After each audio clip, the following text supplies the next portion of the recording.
Joe Khoubbieh, welcome to Built to Sell Radio. Thanks for having me. I'm excited to talk to you. As our guests and listeners have just heard, you have been on an acquisition rampage over the last 3 or 4 years. An amazing story Valsoft is. Can you just describe what you do at Valsoft and the company itself? Yeah. Thanks again for having me. Valsoft is a company that was started 8 years ago. And the premise of the business, while we didn't think that it would grow to what it is now, was to acquire vertical market software businesses all around the world.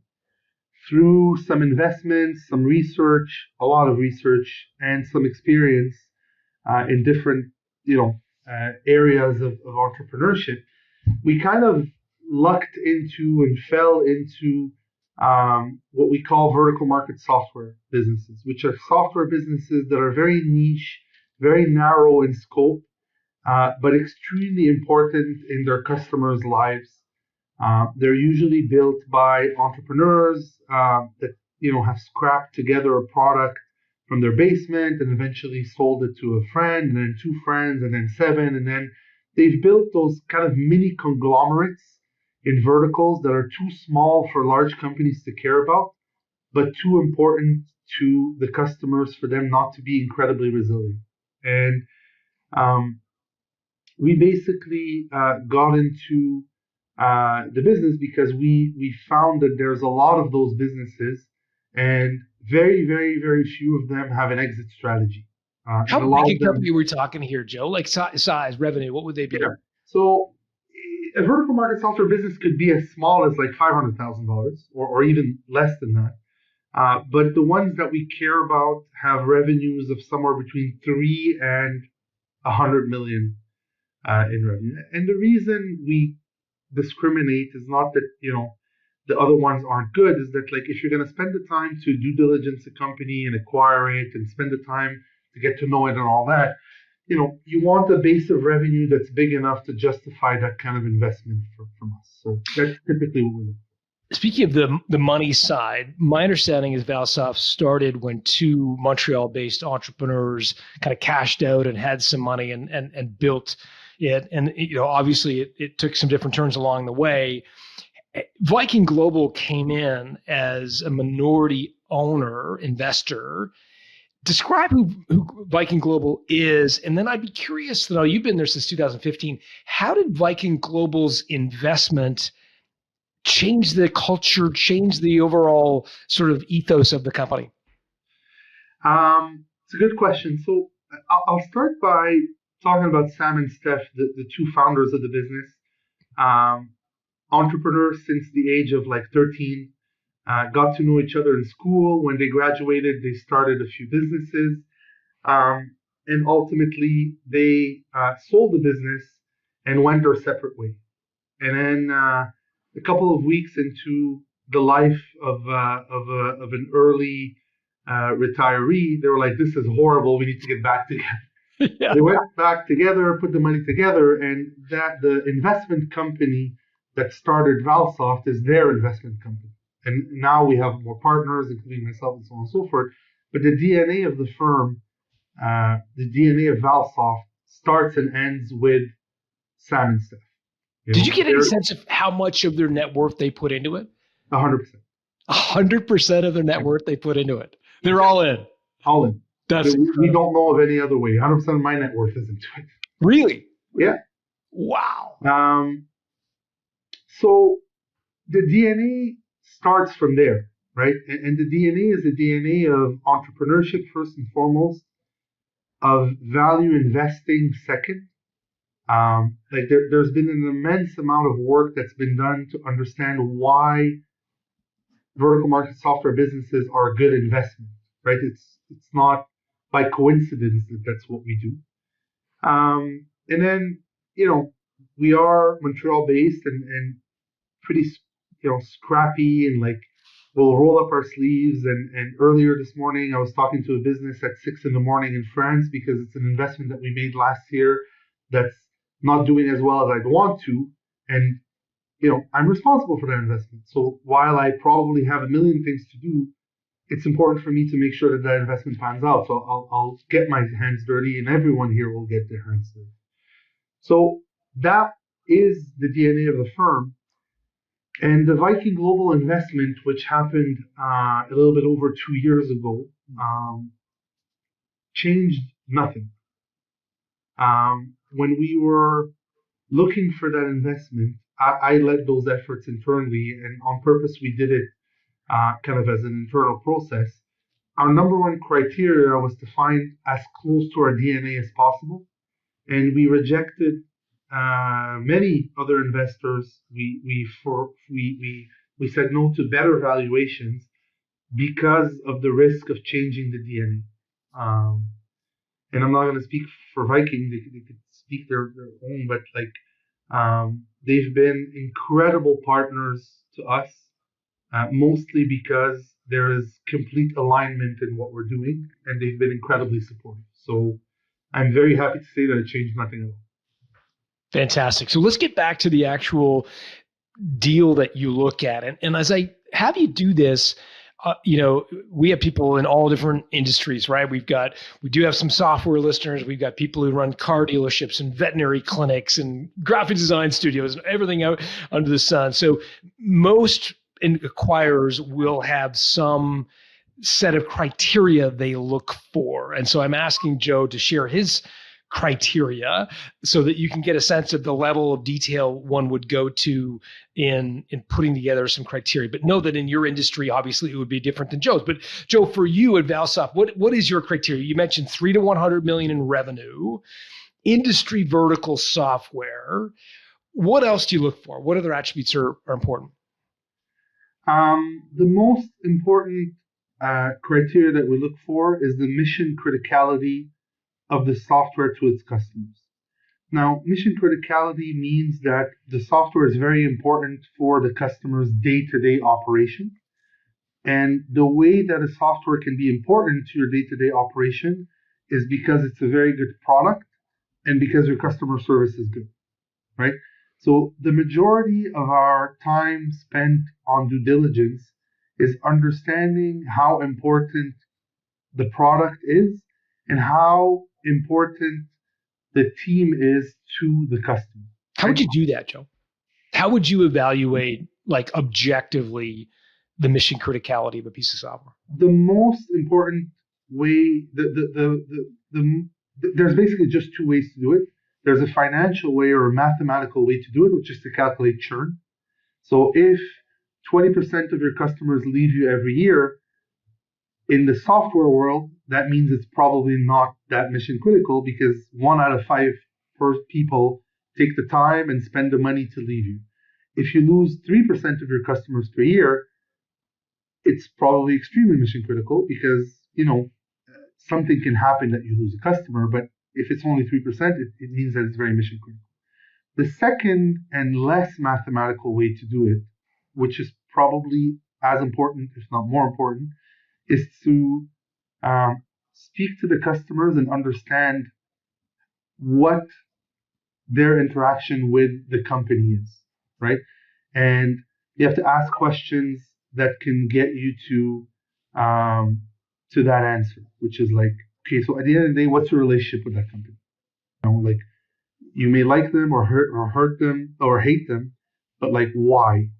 If it's because you hate the person that helps you at the company, you can kind of overcome that. You replace that person.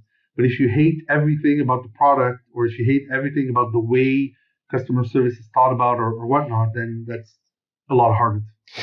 And when you think about churn, I further break it down in terms of kind of avoidable and unavoidable churn. Yeah. So particularly when you've got an SMB software, there's some unavoidable churn, right? 100%. Customers die, they M&A, customers die, like you said. They close up shop, they retire, et cetera. How do you think is 20% gross churn annually all churn rolled up, including both avoidable and unavoidable, or is that 20% gross churn avoidable? That is, you're asking a question that I hate to answer, but it's the right question to ask, because there's no magical number. because as you said, there's some stuff that's unavoidable. There are some industries that just naturally churn more than others. There's, if you have 10,000 customers and you churn 10% of them, that's 1,000 people that decided not to. But if you have eight or whatever, 20 customers and you churn two of them, that's still 10%, but it's only two, right? So it's really, really hard to put a number on, right? But what I will say is um, the natural churn of a vertical market software business is somewhere around 5% on average. That's like closing up shop, M&A. Uh, you're going to have some unsatisfied customers that you really shouldn't have as customers and so on and so forth. It's super, super hard for me to be interested in a business that has over 10%. But if, for example, the churn was 14, 12, 10, 8, I could see a trend, then I'll look at it, right? So the 10% rule is a good gauge of it, but not like I'm not gonna do no, I'm not gonna do anything. Like if we bought a business last year that basically lost 1% of its customers for 5 years, and last year churned 25% of its customers because it was one big customer that was moving. They grew out of it. Like they were just too big for the software solution. I would have wanted them to churn. They were taking up too much of my resources and so on and so forth. It was explained, it was understood. We looked at it, we ended up acquiring, right? But if you're looking for kind of rule of thumb, 5 is natural, 10 I start to like get work in vertical market software. Got it. Got it. That's super helpful. So what else? So churn is a big one. Mission criticality, revenue 3 to 100, certain industry verticals. Is there anything else that would be the sort of minimum filter that you would look for before digging in? Um, yeah, there's a couple other things. In software, there's not many types of revenue, and you could easily categorize them between recurring and non-recurring. Recurring being something that you charge either monthly, yearly, and it's for the right to use the software. The non-recurring ones can be licenses, professional services, development, could be a bunch of different things. The business that doesn't have at least 60% of its revenue in recurring is a very difficult business for us to own, because the characteristics are that every day you wake up, you have to go and sell.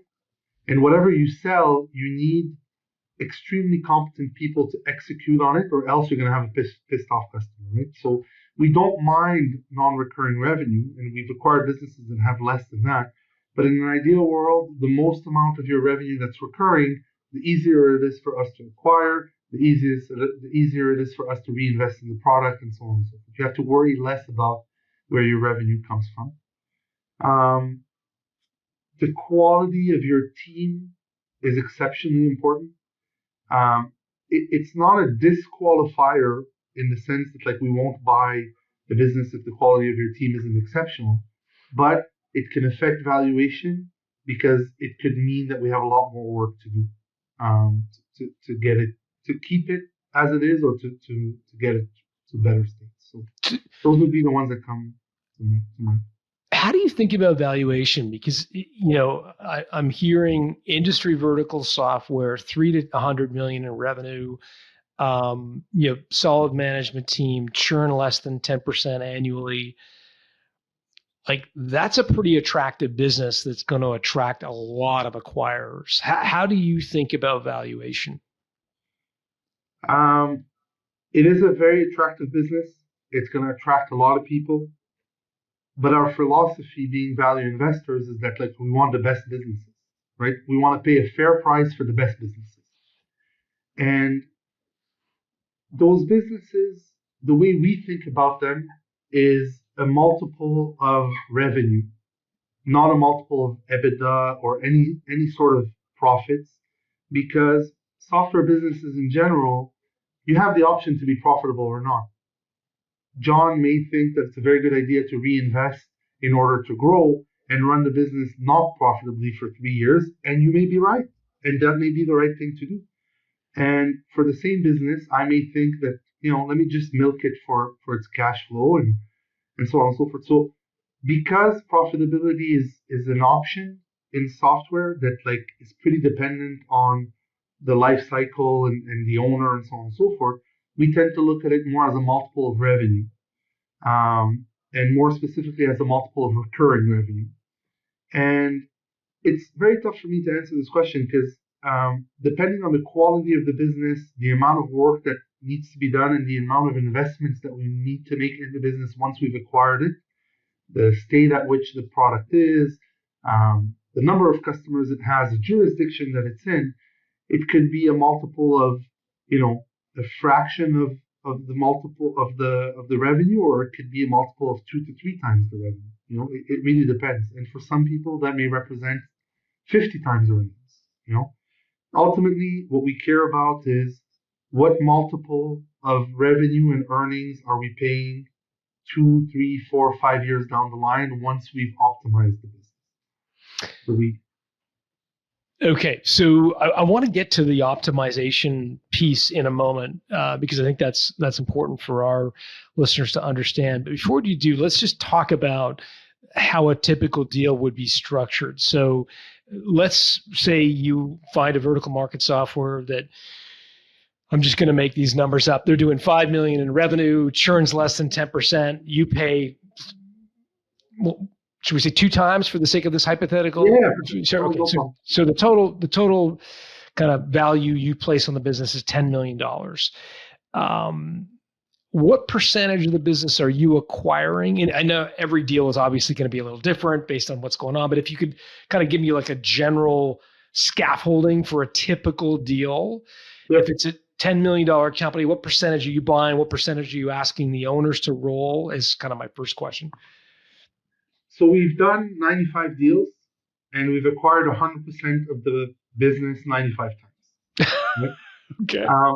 And by the way, that's not necessarily by design. Like we happily have someone, roll or whatnot. We've had situations where they wanted to roll in the beginning, but then after that they were like, you know what, maybe I'll just cash everything, and why don't we come up with a compensation structure that looks like I'm rolling, but at least there's no, a shareholder agreement and fiscal this and fiscal that and whatnot. Like, we prefer a clean deal, and if someone wants upside in rolling equity, we'll find a way to structure it. We've done it before. At the end of the day, it's an economical question, but we want to avoid the complexities of shareholder agreements and all those things.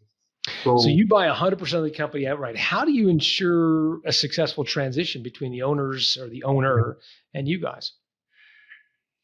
Look, first of all, they haven't all been successful.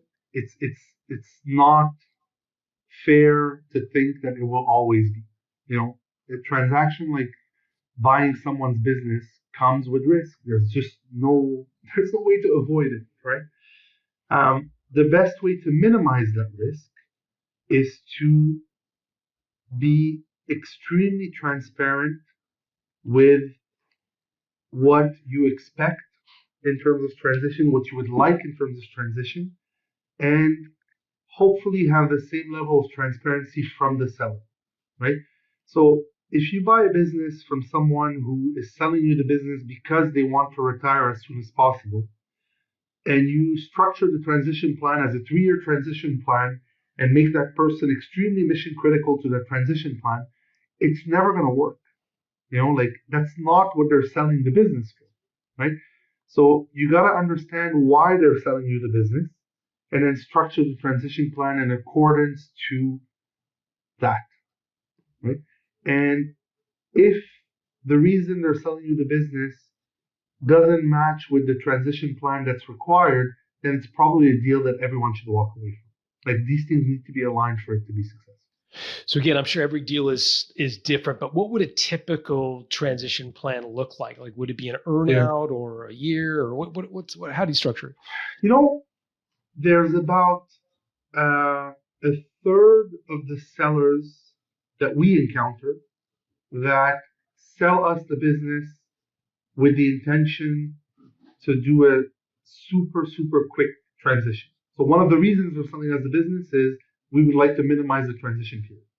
That typically looks like a 3-month transition period and the ability for us to consult with them when needed for another 3 months. Like that's enough time for us to gain knowledge, find a proper transition, which we will look for before buying the business, and then kind of, ensure proper transition, right? Then the other 2/3 are either in it for the long term, so they would like to stop being entrepreneurs and just be part of a larger business, which this transition is basically, it's smoother in a way, but it's also rougher because you're going from controlling everything to having someone to report to. Or someone that is unsure of how long the transition is, but would like it to be like a multi-year thing, right? So those ones, it's about defining the role in the new business and them settling into that role. And sometimes it works, sometimes it doesn't. But if you go from like, I'm the owner of this business, you have to worry about a million things. And if you go to the CEO of one of 95 businesses, you have to worry about less things in terms of number, but what you have to worry about becomes 10 times more important, right? So like if we've identified this business as one that can double, well, the mandate is going to be to sell, and you're going to spend more time selling and less time managing payroll and HR and a bunch of stuff that we can do for you anyway, right? So it's a very long answer to say that it really depends. But it's either 3 to 6 months with a transition plan, and if it's longer, it's more about the role that you're going to have within our business. Okay, and to go back to valuation, a typical deal would be you pay 100% of the company. So our hypothetical business with $5 million in recurring revenue, you pay 2 times for it. It's 10 million. You write them a check for 10 million, and then is any sort of performance bonus earnout as part of the transition? That's extra, right? That's in addition to, or is that part of the 10? It could be either or. Okay. Right. So there are some sellers that will take less money, but fully guaranteed, most of it on close and some of it deferred. Some sellers are like, look, I kind of love my business. I think it has a lot of potential. Is there a way for me to participate in the upside that we're going to create together? I'll tell you that I did the research, and for the people that like bet on the earnout, they've done better than the people that have taken the guaranteed money, but not 100% of the time. Sometimes it doesn't work out, right? But on average, if you're willing to share the risk, you're going to share in the upside, and we're going to probably do better together. But it's 95 deals, 95 different structure. The earnout could be X percentage. The earnout could be over an X period of time. We're extremely flexible and able to adapt to, whatever the situation requires to get a deal done that makes sense for both. Got it. And how much debt do you put on the business? 0. So this is interesting because the private equity playbook that I'm most familiar with is kind of buy 60%, get the entrepreneur to roll 40%, put a couple turns of EBITDA and debt on the business, lever it up, maximize ROI. What's the thinking behind not following the traditional playbook? So in order for that playbook to work, and it works, by the way, it's a very defensible business model. But in order for it to work, there's 3 ingredients that are required. Number 1, you require an exit, whereas we don't. We keep all of the businesses, and our time horizon is infinity, right? So a lot of the returns from private equity firms come from, number 1, the exit, right? The second thing that it requires is a business that either grows earnings or grows top line, ideally both. And that's not necessarily the case for us, meaning that like it's okay for a business to be what it is. If it's acquired 100% of the customers it could possibly acquire, and it's making as much money as it could, we'll keep it. It's great. It requires 0% of our time, so it's just doing what it's supposed to do. And the third ingredient is it's remarkably hard to do this on small businesses. Like if you're going to do all that effort and come up with that financial package and go see the banks and put security and pay interest and all those things. You want to do it on like 30, 40, 100, 500, $1 billion, right? But what we buy is three, four, five, six, right? So to do it that many times um, would take up way too much time and erode our returns down to almost zero, right? That's not our game. That's not what we do. We want a return on equity. We're buying those businesses with equity. We don't want to worry about making interest payments. We don't want to worry about covenants. We don't want to worry about the business not having a good quarter. The businesses that we're buying them with a 10, 20, 40, 100-year horizon. We don't care about monthly and quarterly things. And when you start putting debt on individual businesses, inherently, you need to start caring. There's no other way.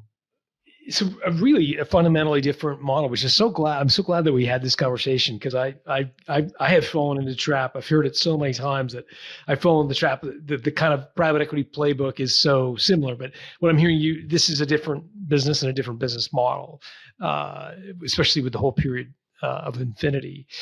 But you do mention earlier operational improvements. So you mentioned the company in France, so the 6 a.m. phone call. It's not going as well as you'd hoped, and you guys are all digging in to figure out why. So what are the typical, when you get underneath the covers of these businesses, you bought them, the honeymoon is over, and you're seeing the reality of what you bought. What are the typical operational improvements that are the lowest hanging fruit for you guys? They all start with the fact that we're investors first and foremost, and value investors. So you basically look at the business as revenues and expenses, right? And you ask yourself, am I optimizing my revenues? Am I optimizing my expenses? When you look at the revenue lines, um, the typical question you have to ask yourself is, do I have the right customers paying me? And am I charging them the right amount for the value that I'm delivering, right? And the answer here could be that you're charging the right amount, too much, or too little. And that's how you optimize it, right? Depending on what the answer is here. So when you buy a business, what proportion of the time would you raise prices?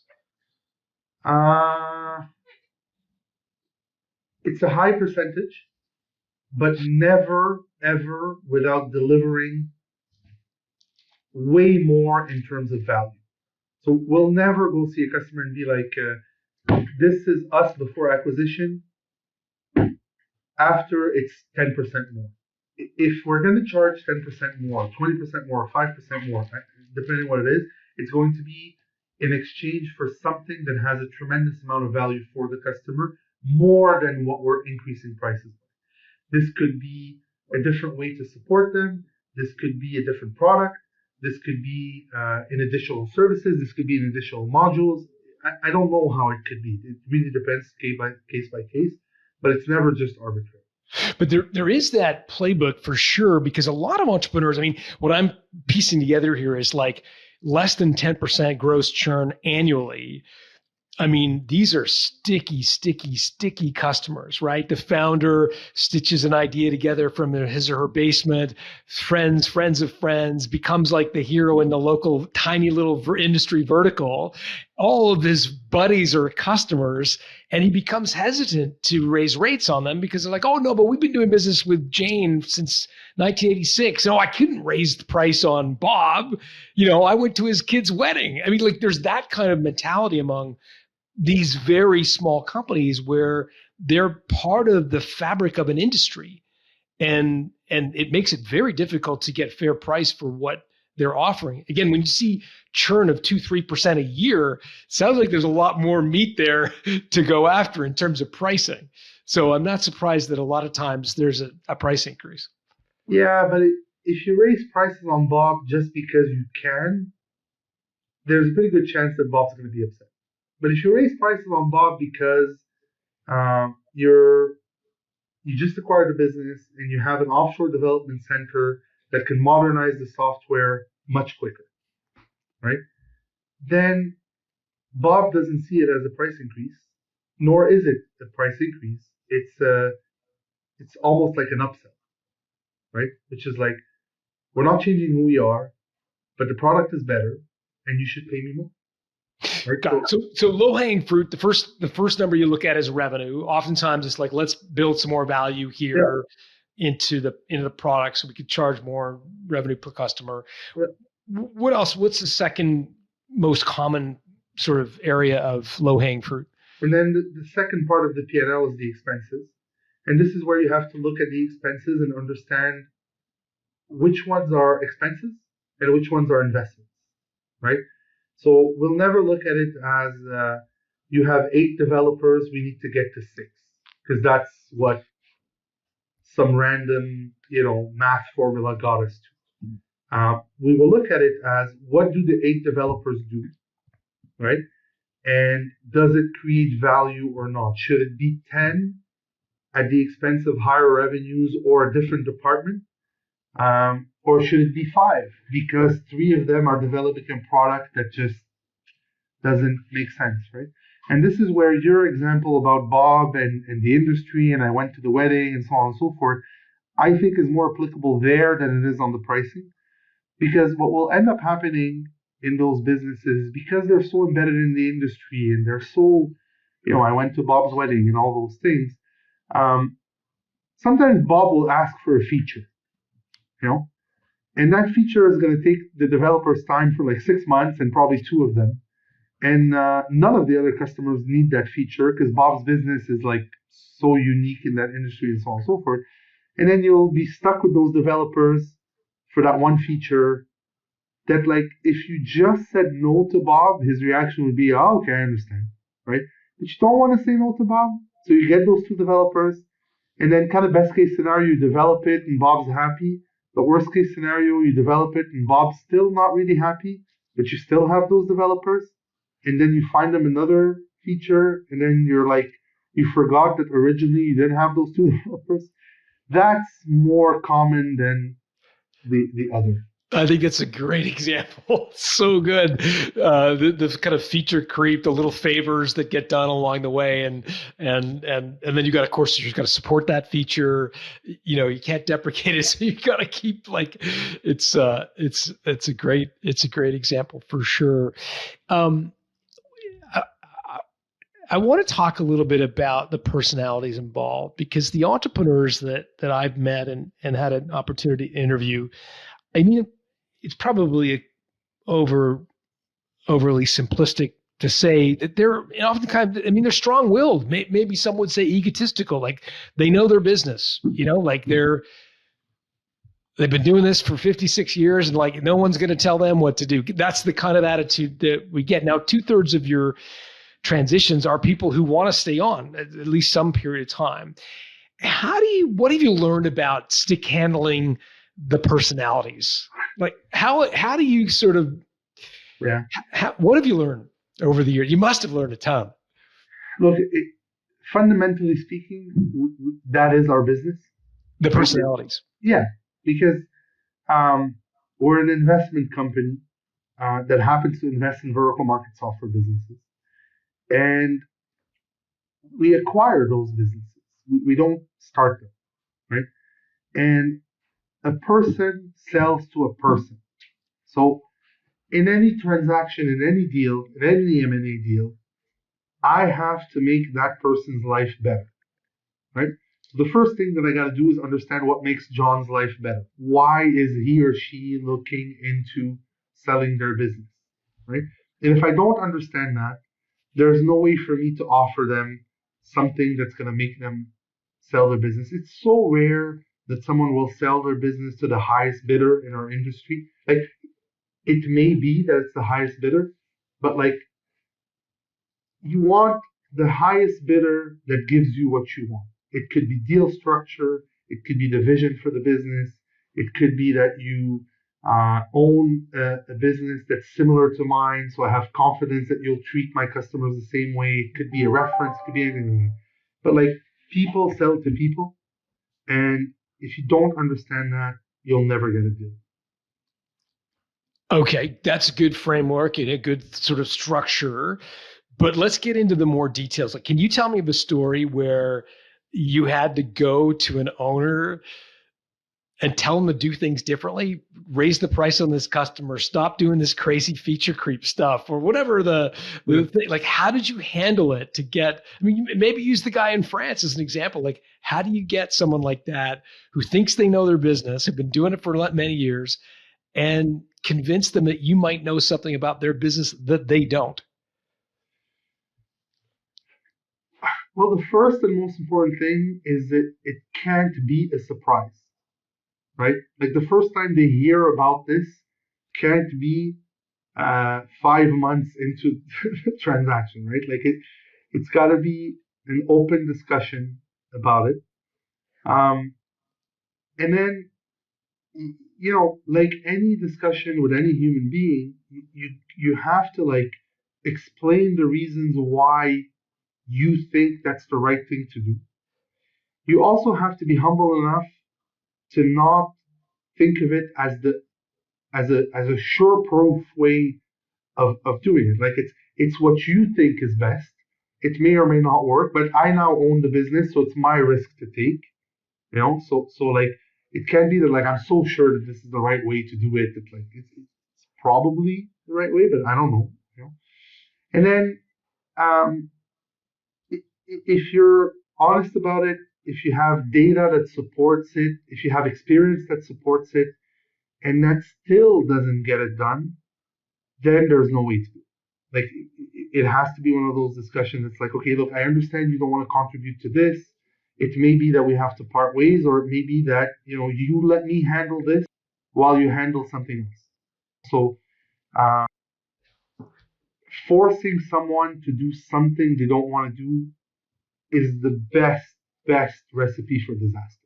So like it has to be, and if it leads to parting ways, it leads to parting ways. If it leads to a temporary realignment of responsibilities, no problem. That's the luxury that we have at Valsoft in having, a team and people that can do different things. We could supplement your skill set with other stuff. I want to give you a couple of stories that I've heard through the pod. So these are entrepreneurs I've interviewed who've sold to investment companies, private equity groups, in some cases strategics, and things have gone sideways. And I'd love to know what your, if you and I were having a beer and given all your experience in M&A, both buy side and sell side, and I said, look, I want to avoid this happening to me. I'd love to know, given your lens on the market, what advice you would give an entrepreneur to avoid some of these disasters, I'll call them. But does that sound good? I've got 4 of them. Yeah, of course. Go ahead. Okay, cool. So the first one isn't relevant for your type of business, but I know you've certainly studied other competitors in the private equity space that do this. And that is that they buy a business and apply too much debt to the business, and that the business then is unable to pay back the loan, and the business goes into receivership as a result, or gets taken over by the bank. I just did an interview. It'll go live, in fact, the week prior to our interview going live, with a guy named Mark Zweig. And Mark sold his company to a private equity group. In fact, the number was 10 million, got 8 million in cash, roll 2. Ultimately, the 2 was lost because the mezzanine financer that financed the deal foreclosed on the business and took all the equity. How do entrepreneurs avoid that, other than selling to Valsoft, because you guys don't use debt? Yeah. What else would you tell me if we were just having a drink at a bar? Like, what do I do to make sure that doesn't happen to me? I mean, look, I'm very, very, very sure that not a lot of entrepreneurs, or at least there's some number of entrepreneurs that don't even know the financing structure that goes into their deal. So the number one thing is ask the question and be aware of it, right? That's how much debt are you going to use to buy my business? Yeah, exactly. How much debt? What covenants are there? Those are all things that like you're entitled to know. Like, describe a covenant for folks who don't know that word. What do you mean by covenant? So like when someone lends you money on a either quarterly basis or semi-annual basis or yearly basis, they're going to check some ratio. The ratio could be how much they lent you versus how much revenue, or how much they lent you versus how much profit you made during that period. And if you're above that ratio, if it's a negative covenant, then the lender has a right to ask you to fix that problem, and ultimately the right to take your business, right? So if your ratio is 4 times debt to profit, and your profit, just goes down that year, and you're at 5 times, then they're not going to take your business immediately, but they're going to start asking questions, and ultimately could take the business. But if the ratio is 4 times, and when you sold the business to them, it's 1 times, then the profit would have to go down dramatically for it to be a problem. So it would be less of a problem, in the grand scheme of things. So to be aware of those things, first of all, every buyer will give you the information. None of them want to hide it or anything like that, but I think very few people ask. Right? Such a good point, because I think a lot of entrepreneurs, they hear, XYZ private equity company is buying my business. They don't always think that XYZ private equity company is in turn levering up their business. They might think, oh, well, they're going to borrow some money, but it's against XYZ's balance sheet. And in fact, it's not. It's against your company's balance 100%. sheet in most cases. And therefore, you've got to understand, does your company have the capacity to meet the covenants that are going to be put in place and pay that? Yeah. And that oftentimes starts entrepreneurs down this road of, well, why am I selling to a private equity group if I'm going to have to live by this covenant anyways? I don't need the intermediary. I can just go borrow money from the bank and expand my business that way. Yeah, you could. You may not have the resources or the capacities to, but ultimately, if you do, you could. Yeah. Second scenario is a guy named Lloyd Lobo. Lloyd, I interviewed maybe 6 or 8 weeks ago. Folks can find the episode if they want. He sold to private equity. Great transaction for him personally, made a lot of money, and it was a success. However, it broke down with his acquirer. The relationship fundamentally just dissolved, went to become very problematic. And ultimately the private equity company said, look, I think it's time you probably move on. And that triggered, as you might imagine, like an incredibly difficult, depressive period for Lloyd. He went through clinical depression, and like lots of very deep emotional scarring as a result of that, because this was his baby, this was his company. It was everything to him. He had given birth to it, and he ended up just feeling just personally really devastated by being let go. Again, if I'm looking at a private equity group that's making an offer, and the offer is twofold. One, there's an offer to buy my business, but there's also an employment offer to retain me as CEO of the business. What do I need to do to ensure I don't get fired?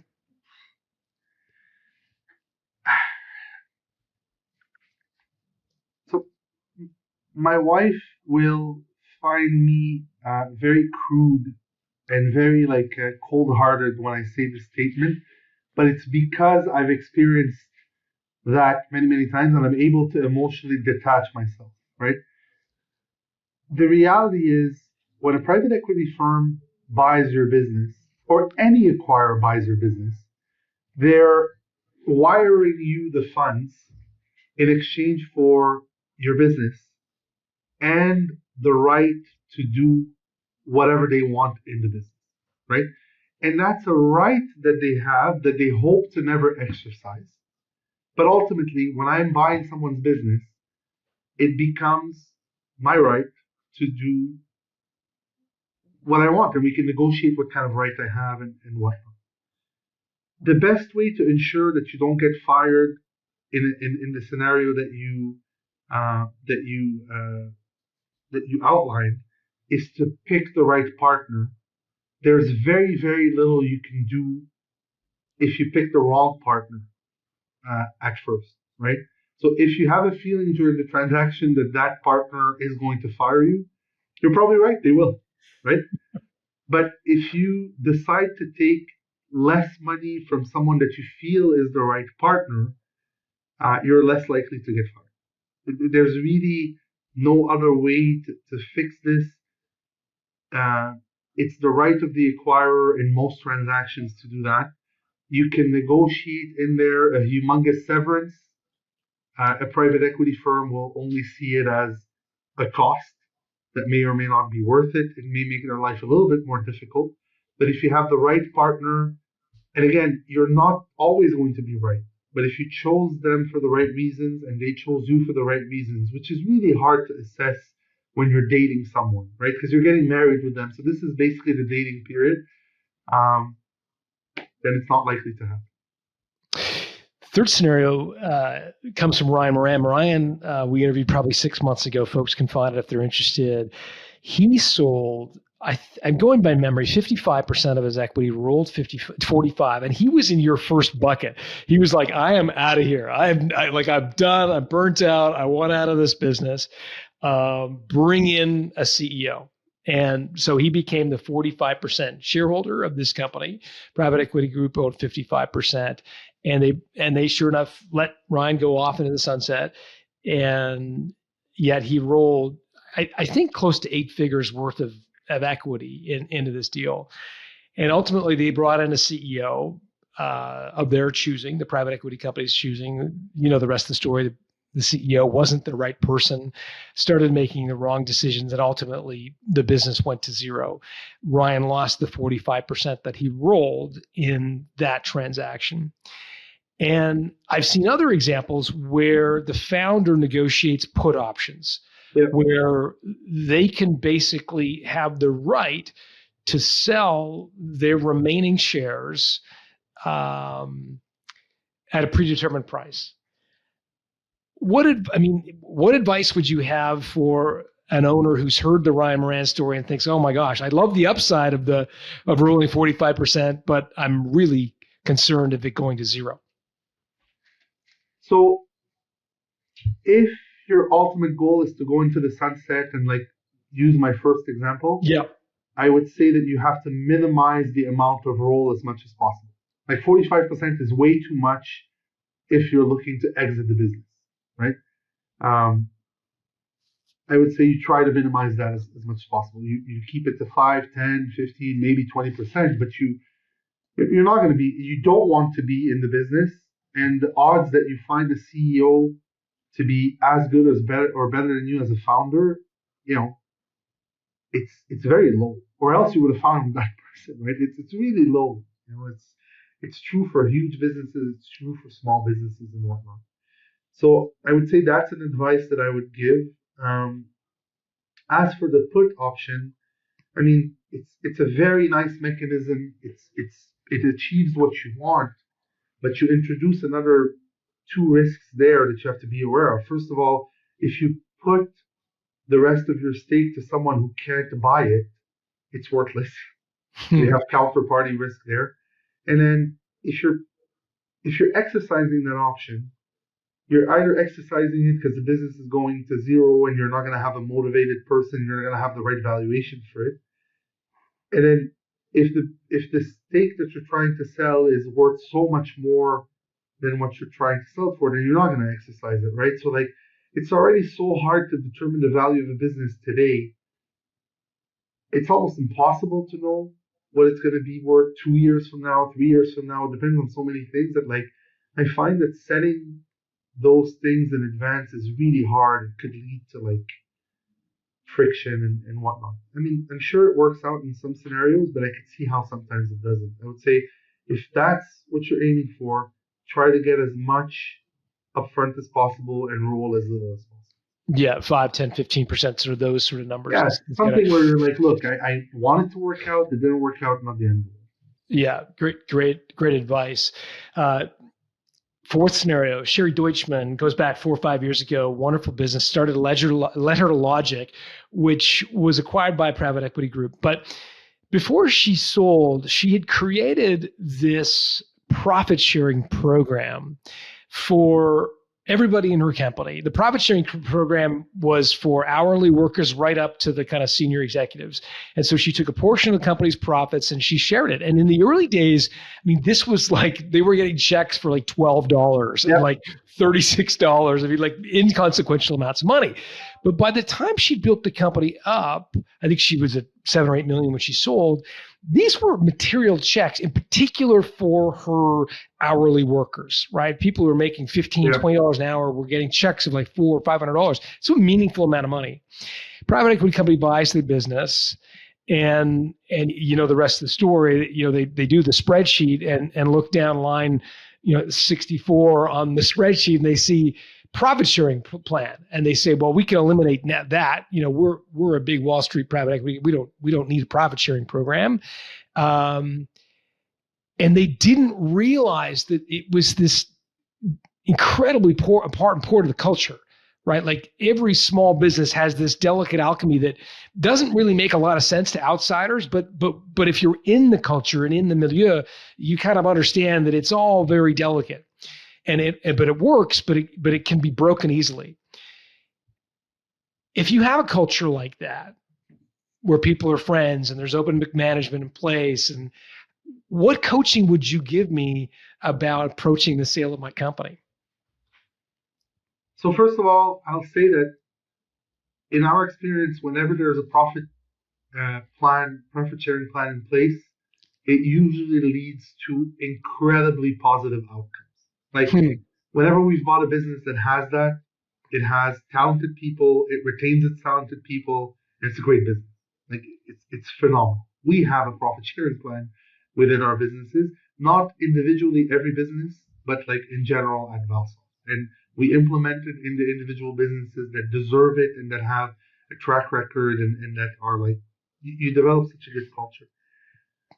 The advice I would give on that is that like you make it mandatory to keep that in the transaction. So if someone was to come to me and I love the business and they said that like for a minimum of 5 years, you need to maintain that profit sharing plan. If it makes sense financially, then I'm going to keep it, right? But at least I won't have the surprise of removing it 6 months after or a year after or whatnot. Like you disclose it and you make it mandatory, and you let the buyer deal with it, like contractually deal with it, not deal with it as they see fit after. Because of course the reflex is going to be to remove it. So you can paper that into a transaction. 100%. For sure. Awesome. Okay. So folks listening, if you've got a profit sharing plan, you think it's a big part of your culture, you should be able to negotiate that as part of any transaction. Final scenario is retrading. Retrading is, of course, the dirty little secret of the world of M&A. You agree to a deal in principle with the founder. Founder, buys the boat and the ski house, and in their mind, they've sort of committed to the transaction. And then the most unscrupulous of buyers retrade, not because they found something material in due diligence, but because they know they can. So we're having a beer and I'm an entrepreneur and I'm at day 58 of diligence. And I tell you that they're trying to retrade. We had a deal and now they're coming back and asking for a deal 15, 20% less. What advice do you give me? Ask why they're retrading, right? And, they will answer it. And if the answer is because we can, or some version of that, like if there's no substance behind it, if it's not like, here's how I underwrote it, here's what I found, and why I can't pay this price anymore. Like, I thought it was 5% churn, it's actually 10% churn. This is why I can't pay this price. That's a valid reason, right? But if it's not a valid reason, walk away. Because, you may like the price 20% lower, and so either walk away or try to sell as much of it as possible at that price. Because like if someone's retrading because they can, then they're going to retrade because they can a year later on your employment agreement, and they're going to do this, on anything because they can. So like, look, we have retraded, we have, but never without a reason. And we may disagree on the reason. That's perfectly okay. Like that's what due diligence is for. But we've never retraded because we can. We've retraded because we found something and we're able to present what we found and the reason why it links to a lower price, you can disagree with it and we can walk away. You can disagree with it and still do a deal, or you can agree with it, right? But again, it comes down to like, what are the reasons for the retrade? And I would ask the question. Yeah, no, for sure. It's super helpful. In the event that you have to retrade and the owner digs in their heels and said, no, we had a deal. You said X. I'm not taking X minus 20%. What proportion of the time would you say, okay, yeah, you're right. We'll pay X as agreed? Like, is this ever a negotiating tactic for you, knowing that in the back pocket, you'll pay X, you're just trying to get it for X minus 10? No. Or if they say, I'm not taking, like, we agreed to X, if they dig in their heels, what proportion of the time would you walk away? 100% of the time. If I'm retrading, it's because the deal as constructed originally just doesn't make sense for me. And you're willing to back away at that point. It's not a negotiating ploy at that point. No, it's unbelievable. I can't say that's for everyone, and I can't say that in my life I haven't met people who don't do this. Like, for sure it happens, right? But for Valsoft, we're not going to retrade to end up in the same place. Like, it doesn't make sense. Or else we're just going to close the deal because it makes sense. It makes super sense. And it sounds like you're one of the above board, super transparent acquirers. I think people are lucky to sell to you. It sounds like, I mean, you pay 100% cash at close. You know, at closing, it must be a great deal for the folks that sell to you. So thank you again for taking the time. If folks want to reach out to you, Joe, and say hi on social media or contact you, what's the best place for them to do that? Email is probably the best. LinkedIn. One of those two. They're both on the website. And Joe's got a unique surname that's a bit tricky for Anglophones to spell. So I'm going to put it in the show notes at builttosell.com. So you can go find Joe Khoubbieh's email address at builttosell.com. Joe, thanks for doing this. Thank you so much for having us.